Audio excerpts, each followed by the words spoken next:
On a bright sunny morning in the city, a courier is delivering a package to a tailor's shop. A young woman, Cindy, accepts it with a smile and brings it into the back of the store, where two women and a young man are hard at work. It's the dress for the mother of the bride, ready to be altered for the wedding they're preparing for. She presents it to the man, her friend Reg, and mentions that she wants to incorporate elements into it from another wedding. He praises the idea, saying she always knows how to bring the romantic touch to things. He jokes that someday it'll be her name on the bridal dress, and she smiles wistfully. Just then, her boss Rebecca calls her and enters from another back room. She's a well-known and celebrated fashion designer, and it seems this is her shop. She says there's great news, that the wedding planners have now added a cocktail party the night before, and they're going to need another set of brand new dresses for it. Perplexed, Cindy reminds her that the wedding is taking place in a week, but she shrugs and says they'll just have to put in some overtime. Cindy exchanges glances with all the other workers. Clearly nobody other than Rebecca is thrilled by this turn of events. Cindy tries to reason with her boss, but Rebecca is thinking only about the money from the extra sales and brushes off her workers' concerns. She says the paparazzi will be there and that this could be an opportunity for another magazine cover. She promises double pay, but the workers are still dubious. Rebecca distracts Cindy by asking about her idea for the alterations to the dress she's working on, and approves of her ideas, saying she's doing a good job. Just then, the client calls and asks how things are going, and Rebecca promises that all the new dresses will be done in time for the party, and then adds that she's come up with a great adjustment for her wedding outfit, taking credit for Cindy's idea and accepting the client's praise. Cindy and Reg overhear and roll their eyes. It seems this is a normal occurrence where Rebecca is concerned. They're out getting coffee, and Reg tells her that she needs to start taking credit for her own ideas, that she's doing Rebecca's job right now instead of her own. Cindy agrees with him but says that she doesn't want to cause problems with Rebecca, because she promised that she'd help Cindy start her own brand, and her name attached to it would mean a lot. Reg is skeptical, claiming she's dangling the carrot to keep Cindy there forever, because without her, she'd be finished. Cindy, though, is optimistic and still wants to believe in Rebecca's goodwill. Later, Cindy is working out in her apartment and watching the press release for an upcoming ball happening in the city. It's a pretty high-profile event, as the family involved, the Hamiltons, are essentially American royalty. The TV pans over Ronan, the Prince of England, who will be attending the event as a guest, and speculates over who he will be bringing with him. Cindy smiles broadly, watching his handsome face and clearly sharing the same opinion as Ronan's countless fans. At work, Rebecca announces that Gloria Hamilton, the mother, has fallen out with the designer who was working on her ball, and she's won the business. Cindy is shocked, exclaiming how much work they already have to do, but Rebecca emphasizes that this is the opportunity of a lifetime, the highest level client she could possibly dream of. Cindy stands up and says if they're going to make this happen, she'll need more staff, and she wants a raise for her current workers because they haven't had a day off in a month. Rebecca agrees and says they'll need 4 dresses, including the one for whomever Ronan is bringing with him. She hints that this might lead to huge things, and Cindy gets excited, thinking that perhaps doing this final push will be what Rebecca needs to help her start her own brand. But Rebecca is only thinking about the possibility that she'll be designing dresses for Ronan's future royal wedding. Cindy tries to be happy for her but is, as usual, disappointed. Cindy gets to work with the staff while Rebecca goes out to have lunch with the client. She tells them about the raise, and although they're skeptical, she peps them up, and they start on the new set of dresses. As they're working, Cindy puts on some music, and doesn't hear the sound of the door opening. Prince Ronan himself has entered the shop. She turns around, flinging fabric and almost hitting him in the face. Shocked, she laughs and apologizes, running to turn off the music. Then she realizes who it is, and freezes in astonishment. Stuttering, she greets him, obviously starstruck and not quite sure what to say. He asks her name and she manages to introduce herself. Then he points out that she's got a smudge of ink on her face. Embarrassed, she wipes it off and tries to recover the moment. Ronan asks if Rebecca is there, but Cindy apologizes and says she's currently out at lunch with Mrs. Hamilton. Ronan remembers he's actually supposed to be there, but he's sneaked out on his own, because although he loves Gloria Hamilton like an aunt, she's very overbearing and won't let him out of her sight for a minute. He asks Cindy about the work they're doing, and catches sight of her designs without Rebecca's name on them. She explains in a rush that she's really spontaneous. She gets ideas and just has to get them down before she forgets them, so there are a ton of her own designs always scattered around. Ronan asks what exactly her job is, and she says she's the head seamstress. He raises an eyebrow, looking at her designs and claiming it's not just minor alterations she's making. Cindy brushes it off, embarrassed, and realizes she's been talking very fast. Seemingly amused, Ronan laughs and asks if she can help him, since she's the seamstress. He wants a custom suit made for the ball, because what he'd usually wear would be official and boring, and since this is a private event, he's allowed to have something a bit more personal. He wants to look less stuffy. Cindy asks him if he's considered growing facial hair, and everyone in the shop sniggers, as he informs her that his grandfather was famous for his goatee,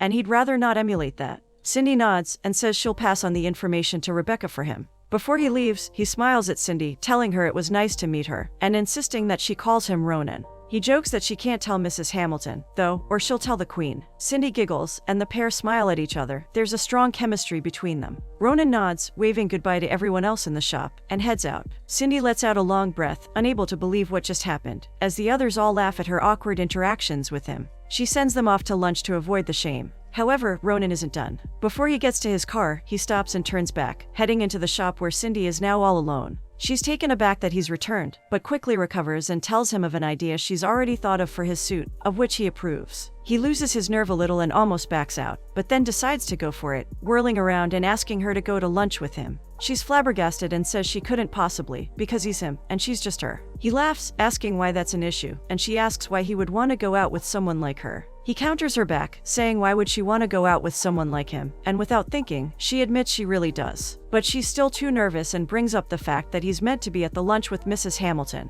Ronan, though, is not deterred, throwing her own words back in her face and telling her he was feeling spontaneous. Impressed with his answer, she still tries to find a way to decline. But he's slowly winning her over. He assures her that even members of the royal family need to eat, and what's the harm in going to lunch to get to know each other a little better. Eventually, she's won over by his incessant charm, and agrees to go. Just that moment, though, a high-pitched voice calls for her, and she grimaces. Rebecca has returned from her own lunch engagement and walks in to find her in the shop with Ronan. She's awestruck and curtsies, and he's clearly embarrassed by the praise but accepts it politely. She asks if he's going to join her and Mrs. Hamilton for lunch, but he says he actually wanted to go to lunch with Cindy. Rebecca apologizes, saying it won't be possible because Cindy has to work to get all the dresses finished, and Cindy smiles sadly, knowing there's no way she's going to be able to leave now. Ronan looks at the floor, disappointed, but recovers quickly and allows Rebecca to lead him out of the shop, but not without making Cindy promise that they'll eat together another time, and ensuring she'll be at the fitting for his suit. He glances back into the shop as his driver rolls away. When he's gone, Rebecca turns to Cindy and asks what he was doing there. She says he was discussing what he'll be wearing to the ball and that was it. Rebecca warns her not to get involved with him, that the press would be all over it, and that his reputation with women is not a good one. It would be irresponsible to fall for him when he'll only drop her. Cindy responds dutifully that she wouldn't dream of it, but her secret smile as Rebecca walks away betrays her true feelings, that she would love to be the one on Ronan's arm. Later, Cindy is talking to Reg and trying to reason out what happened. He insists that there's no reason Ronan wouldn't ask her out, but she's still caught up on the fact that he's a prince. Reg says he's just a human, and maybe because everyone always builds up ideas of him in their head, they get intimidated and can't interact with him. Cindy realizes that she was doing exactly that, and remembers that he was just really nice to her and their conversation had felt somewhat normal when it was just the two of them. Then, of course, Rebecca had to come in and put an end to it. Reg smiles cheekily and asks when she's going to ignore Rebecca's warning and see him again, but she refuses to comment, and with a playful grin tells him to get back to work. Not long later, Cindy pulls up outside the Hamilton estate to do the first fitting for the ball. She's amazed at the size and grandeur of the building as she waits in the entrance hall for her appointment. Gloria Hamilton comes to greet her with her mother-in-law, Virginia. Virginia isn't sold on the fact that they even need to have a charity ball. They could have just given all the money they spent on it to the charities in the first place. But Gloria, with a long-suffering sigh, tells her that the point is that they're raising awareness as well. All eyes will be on this event, which is why it's imperative that they all look spectacular. Virginia asks Cindy if she's married, but Cindy replies with a polite smile that she just hasn't met the right guy yet, and Gloria tells Virginia to stop bothering her, and leads her into a parlor where they'll do the fitting. Gloria leaves to fetch the other ladies, and Cindy is left alone for a brief moment until Ronan steps in. He comments that her boss has finally let her out and says that his offer of lunch still stands. She's less starstruck this time, remembering her conversation with Reg, but she's reluctant, saying that while she'd like to, she can't risk getting fired for fraternizing with a client. Ronan snorts and says that based on what he saw in the shop, she won't be losing her job anytime soon, and asks her how her alterations are coming on. Cindy smiles, but steps back and reminds him that all the dresses she's brought are Rebecca's designs, not hers. Their conversation is interrupted by a young British woman who enters the parlor, Julia Gilmore. She greets Cindy with a smile and says they're all very excited to be wearing Rebecca's designs to the ball, that she's heard her dresses are nothing but the best. She kisses Ronan on the cheek as she departs to find the other women. Cindy raises an eyebrow, challenging Ronan that he asked her out when he has a girlfriend, but he explains regretfully that he and Julia aren't involved willingly. It's been put upon them by his mother to be each other's date to the ball for publicity reasons. Julia is the right sort of person, in the Queen's opinion. Cindy shakes her head and says that it doesn't matter what the justification is, he's got a girlfriend, and she's not going to get involved. Gloria returns and tells Ronan to leave Cindy alone and let her work. He agrees, but sits down in a chair, saying that he's going to be fitted as well. Gloria is surprised that the two have already met, and Cindy is feeling increasingly awkward.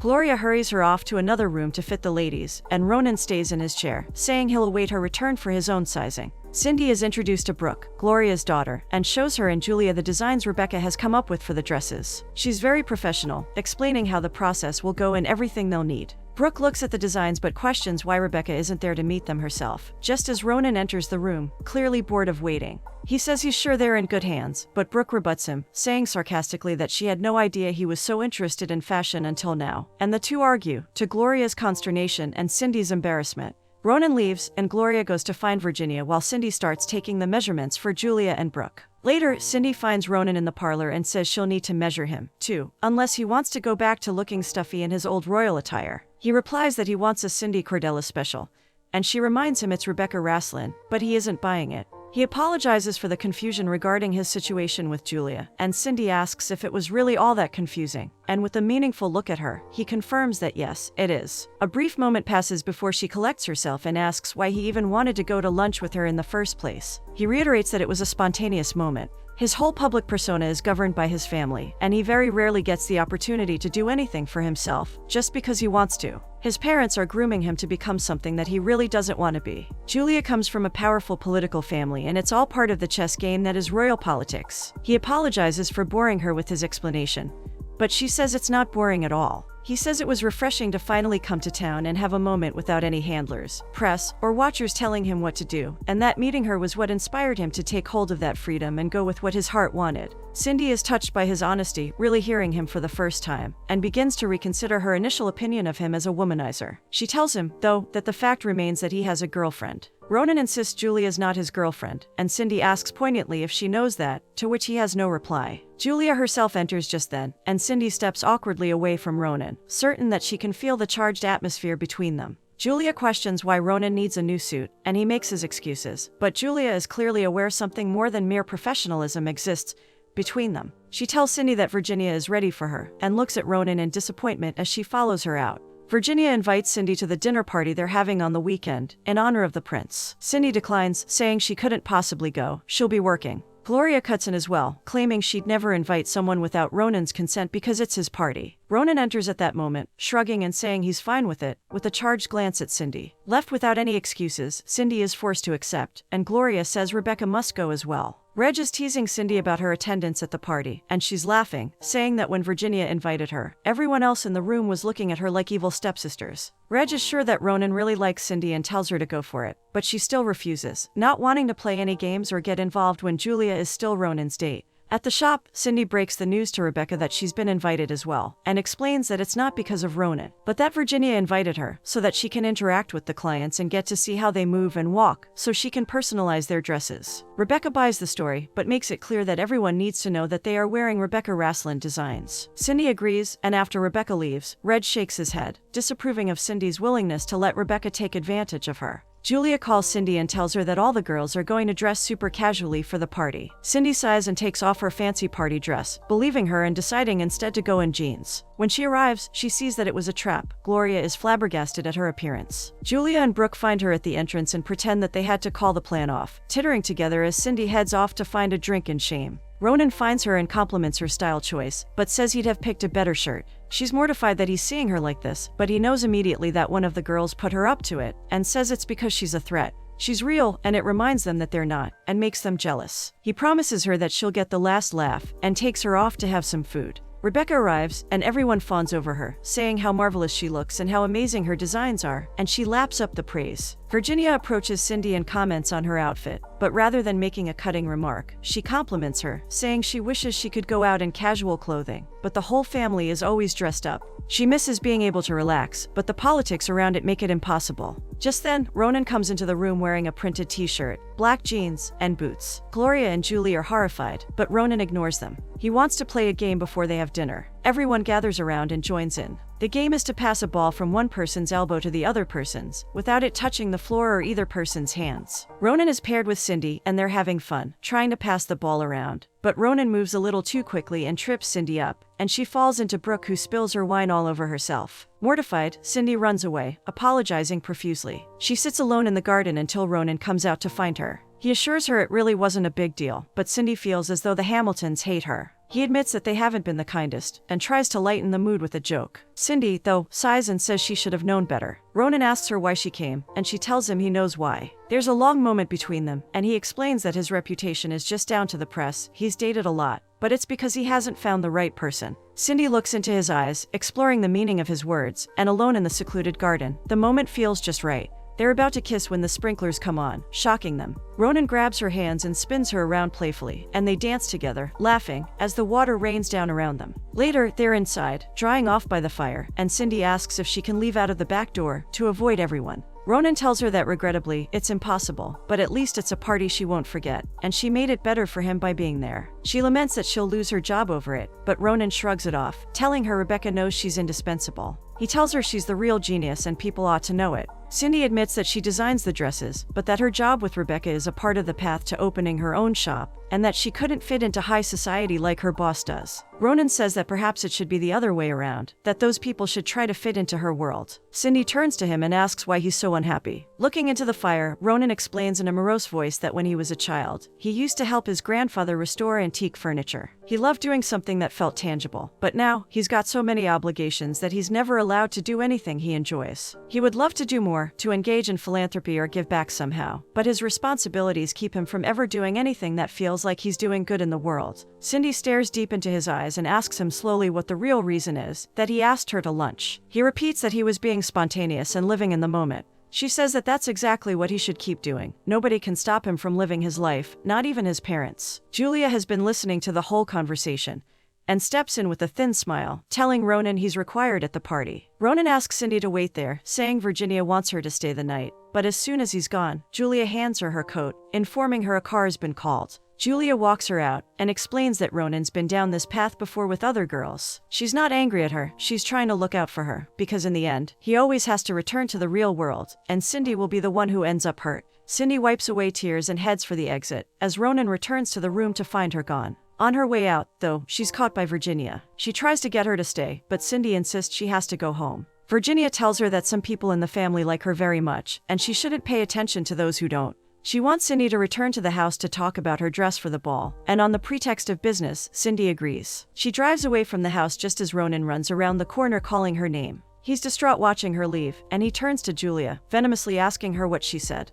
She shrugs and brushes it off, and Ronan leaves, furious. The next day, Julia finds Ronan restoring some furniture and informs him that the king is going to announce he's stepping down at the end of the year. It's the only way his parents feel that they can rein him in. Ronan is shocked and dismayed, thinking he isn't ready to be a king. Julia is sad that he feels like his relationship with her is an obligation, and admits that she's never seen him laugh like he did the night before. She wishes she could have been the one to make him feel that way. Ronan can't say anything in response, agonized but knowing she's speaking the truth. She walks away and he tries to call Cindy, but Cindy doesn't answer, thinking she's doing the right thing by staying away from him, no matter how much it's hurting them both. Rebecca walks in on them working and tells them that she's been invited to the ball, and she needs them to make a dress for her. She'll leave the design and details up to Cindy. Rolling her eyes, Cindy can't say no, knowing that after the dinner party disaster, they have to make it up to the Hamiltons. The staff aren't happy about having to work even harder and yet again make Rebecca look good, but agree to do it on Cindy's behalf. Cindy arrives at the house for the final dress fitting, the day before the ball. Everyone is busy with the caterer, so Gloria asks her to give them a moment, and she leaves to set up. Ronan follows her, asking why she's dodging his calls, and she says the whole world knows he's going to be king, and she doesn't really fit into that equation.